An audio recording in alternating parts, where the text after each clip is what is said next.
As a partner to the Together Place, I've been witness to the fact that this place serves as such a tremendous resource for this community. Our organization has been in operation since 1996, and I remember starting and being oriented to Maine Mental Health Connections and Together Place and all that's offered here. The door is always open. It's welcoming to anybody that comes, and the second you walk through the door, there's a good chance that you know somebody. It's like, hey, come on over, come sit. You know, whether it's sharing a cup of coffee or a meal or playing a game of pool or just being inspired or getting support. It's a wonderful place, and I know that it's been a tremendous resource to a number of the population that we serve and we see. I think that the place looks incredible. There's been some incredible renovations. I know that there's some ways to go, and so whatever community support that this establishment can get will be greatly appreciated.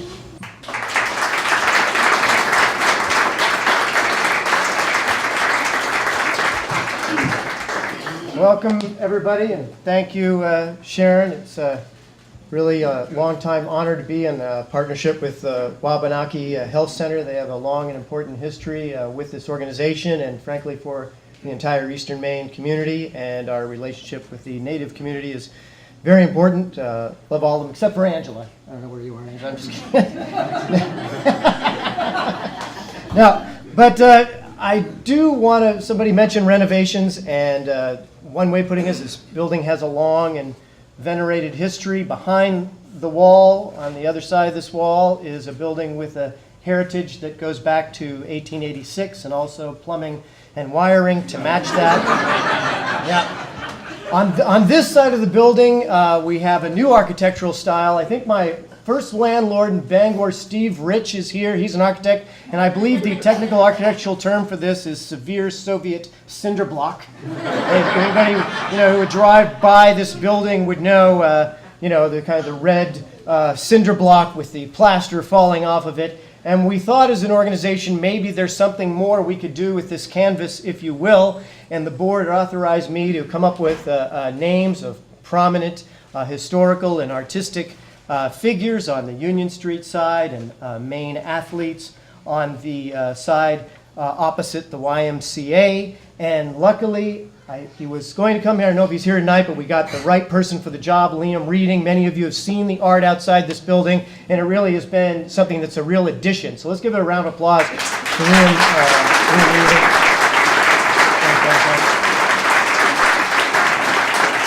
I also want to note another important artist, which is Sharon, and all the people who volunteer in the kitchen. So if you liked any of that food, please give them a round of applause. And I know that you've all been eagerly waiting for me to talk to you about President Millard Fillmore. And settle back, I've got a book about him here. I'm only going to read 2 or 3 chapters, so just relax and enjoy. I actually am going to talk about Millard Fillmore, and I'll explain why. But I served in the legislature for about 10 years, and there was this phenomenon I noticed in the legislature where it was called resolutions. And these resolutions would be things like, well, we're going to have National Cute Puppy Day, and everybody who liked cute puppies would love the politician who did that, or National Love a Politician Day. And they passed this legislation. It accomplished absolutely nothing except making the politician more popular in their constituency. It was a great technique. But for whatever reason, I kind of shunned that, and I never participated in any of those kind of resolutions because I thought they were kind of corny. But there was one that I did introduce that was to change something that was not substantive legislation in one sense, but I decided I thought it was substantive legislation, and that was to change the name of Bangor Mental Health Institute to Dorothea Dix Psychiatric Center. And the thing is about Dorothea Dix that really is striking to me is, she grew up right down the road in Hamden. Her father was abusive to her mother, was an alcoholic who beat her mother. Dorothea Dix herself faced significant issues of depression, and yet she was a genius because in her time and in her place, the way people treated folks who had mental health diagnoses or substance abuse issues was just accepted as the norm. And she went into a prison, one of many where she would witness this, but she went into a prison in Rhode Island, went into the basement, the freezing basement of this prison, and saw a person who suffered from a mental health diagnosis, and they were chained to a frozen wall, sleeping on frozen straw. And that was not remarkable. That was the norm until Dorothea Dix of Maine. She started a civil rights movement. And when you talk about, as we should, Susan B. Anthony, I think that Dorothea Dix's name should be up there, because this is an actual book of letters between President Millard Fillmore and Dorothea Dix. Now, Millard Fillmore, I think, I was a nerdy kid, and he was like the epitome of the mediocre president, like right in the median. But nonetheless, the letters would fly back and forth between these two. She went to state legislatures. She went to parliaments in Europe. She went to heads of state. She went to meet royalty in Europe, and she changed the world and changed policy and moved it forward as a civil rights movement for people who face these issues. And that's why I thought it was so important to change the name of BMHI to this native-born Maine woman who I think had the biggest historical impact of any Maine person in history, perhaps. And the Together Place Peer Run Recovery Center is about that. Our board at the Together Place Peer Run Recovery Center is people who themselves are in recovery with mental health or substance use issues. So it involves civil liberties for people in this community, and that is really important. And also, we have added groups, meaningful groups, in addition to the kind of groups you'd expect in mental health recovery, groups that relate to things like writing and literature, and that people can express themselves in using written expression. And also we have groups for artistic expression, and that this can be extremely helpful with recovery. Studies indicate this. And to have an environment like this set of exhibits that we see here really sets a tone that says we can be aspirational. And we're lucky because we live in Maine, and the aspirations are really positive and high. And what I mean by that, and I actually did a study on this, among the small states, if you go take any state 3 million or less, there is no state that produces as many writers, and I'm leaving out the guy who lives on West Broadway, that so many writers and artists of major prominence. On this wall, you will see depicted and anecdotes related to Maine pertaining to Pulitzer Prize winner Elizabeth Strout, Pulitzer Prize winner Richard Russo, Edna St. Vincent Millay. So Pulitzer Prize winners. And Edna St. Vincent Millay, by the way, was a woman who herself faced mental health challenges and who wrote some of the most profound poetry. There's also a quote I really enjoy that's on these walls. Some of you may be familiar with it. It says, "Well-behaved women seldom make history." Well, this was written by an academic, a little-known woman named Laurel Ulrich, and later she wrote a book, A Midwife's Tale, about a midwife in the late 1700s and early 1800s here in the state of Maine, and she won a Pulitzer Prize in nonfiction for that work. So you see these profoundly important works of literature lined up on these walls, but you also, because it's kind of fun, gives you some things that maybe even you Maine experts may not know. In fact, I stumped Alan Adams, the guy who was on Jeopardy recently, on this one. What was the biggest selling pre-Beatles album of all time? Well, it wasn't from Elvis, it wasn't from Sinatra, but it's somebody from Maine, somebody who had a profound impact and who have faced struggles in their life. And I'm not going to tell you who it is, but my point is that it really offers a richness to the experience we have here in Maine. Or think over on the corner of that wall over there of Rachel Carson, who changed the world with a book, Silent Spring, something that had a profound impact, especially because in that instance, the President of the United States, John Kennedy, when she was attacked by corporate interests, stood up for Rachel Carson. If there's any parallels to current time, it's purely coincidental. But if you look at what we see on these walls, there's a lot of stories about people that maybe even Mainers don't know that have meaning for our lives. For example, over on that wall, there's a woman named Ruth Moore. Ruth Moore was an open lesbian in the mid-20th century. She and her partner lived in Maine openly as such. They both wrote books. They both had those books turned into movies. And this was in the mid-20th century. In fact, her partner was elected to the select board of her town council. I like to think that's something positive about the people of Maine, and also obviously positive about Ruth Moore and her partner. Also on these walls, you see it's for all of Maine, but it leans a little bit in the Bangor direction. But that's still big stuff. Henry David Thoreau went to church 2 doors down here, just downhill at the brick church. And Henry David Thoreau, yes, it wasn't just going to church with his cousins who lived here in Bangor. The minister at that church was a true leader in the Transcendentalist movement with its inspiration from Hinduism, providing a whole new range of thought about nature and about literature and about how you work together as human beings right here. Those ideas sprang right here in this city, and there's a lot that tilts toward Bangor and offers Bangor. But when you look at Bangor, among the people that are really most tremendously positive, and I'm not introducing her, but I'm admiring her, is our Bangor High School graduate, Bangor native, in fact, Grant Street, which is where I live, grew up on Grant Street, is Christina Baker Klein. Her book, Desire Lines, I love. It's over on that wall over there. Desire Lines, I think, may be the only book set in the last 50 years in Bangor that's not supernatural. And it's a great one. You know, so if you kind of want to remember Bangor in the 80s and 90s, Christina's got it written up for you. And of course, her New York Times bestseller, Orphan Train, a classic that's now assigned in schools throughout the United States. They're going to make a movie of it. Also on that wall, Piece of the World, inspired by the Maine Andrew Wyeth painting, one of the most important paintings of the 20th century.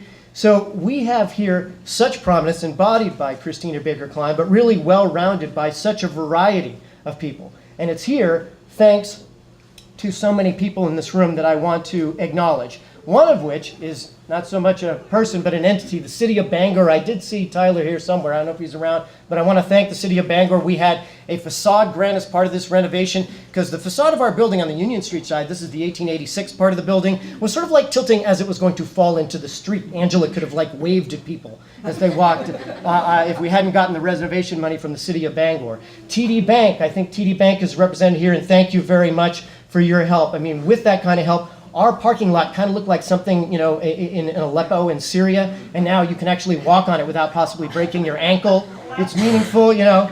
And also, I got to say, and I know this is true for the members here particularly, Mack Heat Pumps gave a very big contribution, and it will help us in the winter, but this place was so hot and sticky in the summer, and with these two heat pumps here, you're going to get a lot of thanks from the people that are here for their big financial contribution. I also want to mention a friend of mine, Bill Dwyer. Bill, I didn't know Bill Dwyer. He's sitting in the front row here with the sneakers. I didn't know Bill that well. I went to a karaoke party at his house, and I saw, oh, this guy kind of knows carpentry, and I can never tell, you know, which is the Phillips screwdriver. I don't know anything about that. So I said, how could we create something that's really exciting and interesting? And it turned out he is a carpenter, but he also happens to have owned his own graphic design firm in Portland. He contributed all of his time and effort, professional photography, putting together these graphic images, 68 images. Really, there's a round of applause for really tremendous And somewhere here is my buddy Pete Hansen. Pete Hansen really tore up these walls that were kind of crumbling in and really worked nights, including last night, I believe, to help get this thing ready for today's event. It really has been a tremendous effort. We also had Aaron Pyle, who worked with the University of Maine Art Museum, and I said to Aaron Pyle, how would you like to do, he does the exhibits for University of Maine Art Museum, how would you like to do your day job for free for me in a really short time frame? And he said yes.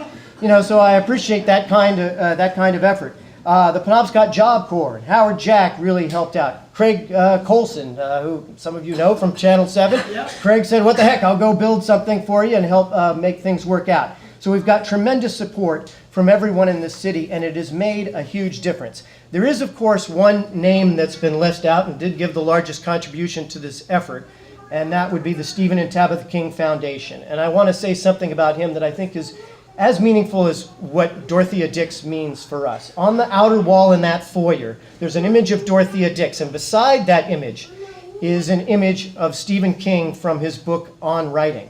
And in the book On Writing, Stephen King talks himself about his issues with recovery and facing those challenges. And it's not a pretty story, but he lays it all out there and how important his community and how important that sense of caring and his participation in groups and recovery groups was to his recovery process. So these stories are not just about literature, they're about how people connect to this community. There's another of his books called Dreamcatcher on the wall over there. Dreamcatcher, he writes in that story about a man who's recovering from being hit by a car and who is becoming dependent on OxyContin, which reflects Stephen King's own experience, and it also reflects something very important about his personality. Back in the 1990s, I went to Tabitha King and made a presentation for the Maine Discovery Museum. And I said, this is going to revitalize downtown. It's going to make a big difference for the city. And Tabitha King said to me, I like this idea a lot. I'm going to talk to Stephen this Saturday at our house in Western Maine. That Saturday was the Saturday he was hit by a car and nearly died. And for those of us who were here at that time, you know, the radio stopped, everybody, that was the only thing people were talking about, was whether Stephen King was going to live at all. And my first thought was, what a wonderful, nice guy, and I'm really worried how things are going to be for him. My other was, man, I'm going to lose this contribution for this major organization. And then within a few weeks, where these people really, his life was on the line, they came through with a massive contribution that, as former Mayor John Roman said, it was the catalyst that led to later things like the Art Museum and the Folk Festival. Their action, their community caring, transformed this city, and they continue to transform it every day, and it really is something we need to be thankful for a whole range of things, including this organization. I'll mention one more book that's also on the wall, and that's It. Now, everybody knows It. I would travel to, my job when I was in DC, I'd travel and give speeches in Istanbul, Perth. You know, if I said I was from Maine, a lot of times they didn't know what Maine was. But if they knew Maine, they knew Stephen King. That's what they knew was Stephen King and the Scary Clown. But I want to say that maybe there's something different about what's in the story It. In the story It, which, by the way, describes this neighborhood right here. The lead female character, Beverly Marsh, grew up in this neighborhood. She's described as a child who was abused by her father and came in very rough circumstances. And Stephen King knows this because when he got his first contract for Carrie, he was 2 streets over on Sanford Street when he got that contract. He knows this neighborhood, and he wrote in It, describing the distance between West Broadway and this neighborhood as the distance between Earth and Mars. And that the caring for people is what really comes through in that book. And so, yes, it's a book about scary clowns.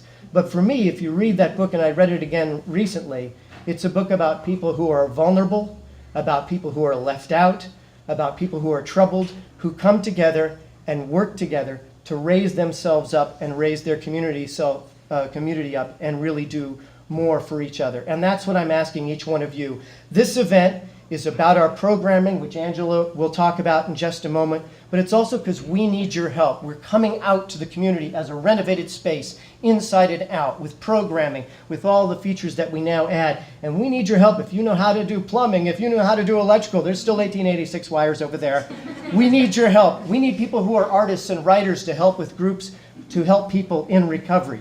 That, to me, is what this is about. Dorothea Dix of Maine started a civil rights movement for people who face mental health challenges. Let's work together for people in recovery from substance abuse and mental health challenges, and let's make this neighborhood here that has faced troubles over the years, let's work together with the Y. Let's work together with the Historical Society and create an expanded sector of our downtown that includes everyone, so that when the banker, who may be in recovery, comes and sits down in a group next to the homeless veteran, maybe it's the banker who gets more out of that experience, and they're all in this together.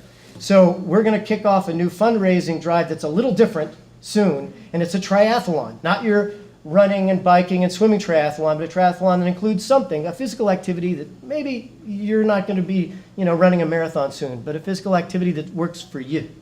And then maybe a couple other activities that are creative, like writing or the arts. And you raise money for this organization, but also challenge yourself to do something that brings yourself out into the community. So I hope you'll get involved. I hope you'll care about your neighbor. I think that we have tremendous examples in Dorothea Dix and Stephen King about what this community means. And I want to also thank again Christina Baker-Klein for coming here and giving back to her community by being here. And I'm going to turn things over to Angela. Thank you very much.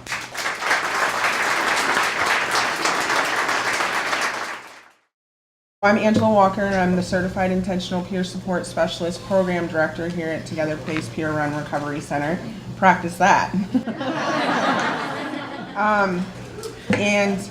I've been using peer support as an employee at 2 different organizations for 7 years, as well as many years in my personal life. I self-identify as a mental health consumer and a person in long-term recovery from substance use. And at this time, we do have SIP staff, and I would like to introduce them if they want to come up really quick. Sue Johnson. Sue?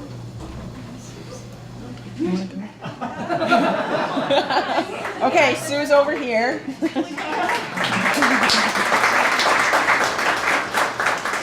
And Sue and I actually have been together working here since we opened the program in January. So this is Sue and Miranda Snowden right here. We have Cindy Thompson right here. And we have Annette King.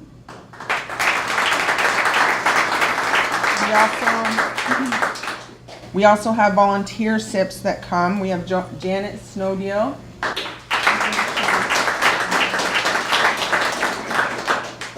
Not sure what she went to. Okay. And Robin Foss, who is not here this evening. We also have Marian Anderson, who is our activities coordinator in SIPs, and she's back there. So I wanted to speak a little bit about what peer support is. What is a peer? A peer is someone who has been there. People with similar experience may be able to listen, give hope and guidance towards recovery in a way that is different and may be just as valuable as professional services. I would also like to mention that we have partnered with Elsie Flemings from Healthy Acadia AmeriCorps and currently host 2 recovery coaches here at Together Place Peer Run Recovery Center. I'd like to introduce Jackie Wilkes,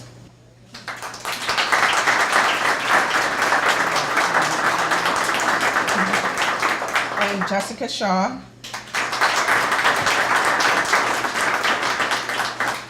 Jackie actually comes to us and is funded by Penobscot Community Health Center, and Lori Dwyer is here. So we just wanted to mention that. And so PCHC referrals will come to Jackie. So here at Together Place, I know Sean had mentioned that we have a variety of groups that we do here. We actually have 8 groups that we do, or actually 9 groups that we do. And we have Maine Can Work on the first and third Monday of every month. We have creative writing class that we just brought that's on Tuesdays from 9 to 10. We have alternative suicide support group on Tuesdays 10 to 11:30. We have budgeting basics, which is actually a really good one as well. I like that one. But Tuesday 1 to 2, we have Double Trouble, which is substance use and mental health support group. We have Hearing Voices on Wednesdays 12:30 to 2. We have Recovery for You, and this actually is our first evening group that we offer on Wednesdays, 5:30 to 7, for people that are working and still want to participate in groups. They can come to this one group. We're giving it a try, and so far so good. We have the WRAP program, which is the Wellness Recovery Action Planning Program, and we offer that Thursdays 9:30 to 12 and 1 to 3:30. And then on Fridays we have a peer support group. The Together Place in Bangor, living up to its name Thursday night, bringing community members together for the opening of a new art exhibit. Called Stories of Maine, the pictures, quotes, and descriptions are all about books and authors from the Pine Tree State. And it's really to honor people in recovery by using creative expression as a way to further their recovery. But the exhibit goes deeper than that guy with the clown book. The Together Place runs peer mentorship for people in recovery for substance use. People feel more comfortable because we're not clinical. We end up building a honest, true connection. The peer mentors have been through similar situations themselves. Some of them spoke Thursday along with local authors, like Christina Baker Klein, known for her novels Orphan Train and A Piece of the World. It's such an amazing organization. It changes lives. It helps people. The exhibit shows what people have accomplished locally and is a permanent exhibit at the Together Place. This and some recent murals out front are all part of an effort to revitalize the downtown. I've been here in the past when this was dingy. If you look around here, this is really a very impressive, creative space. How do we work through some very difficult times in our lives, and writing and self-expression can really help with that. In Bangor, I'm Kelly Mitchell for ABC 7 and Fox 22.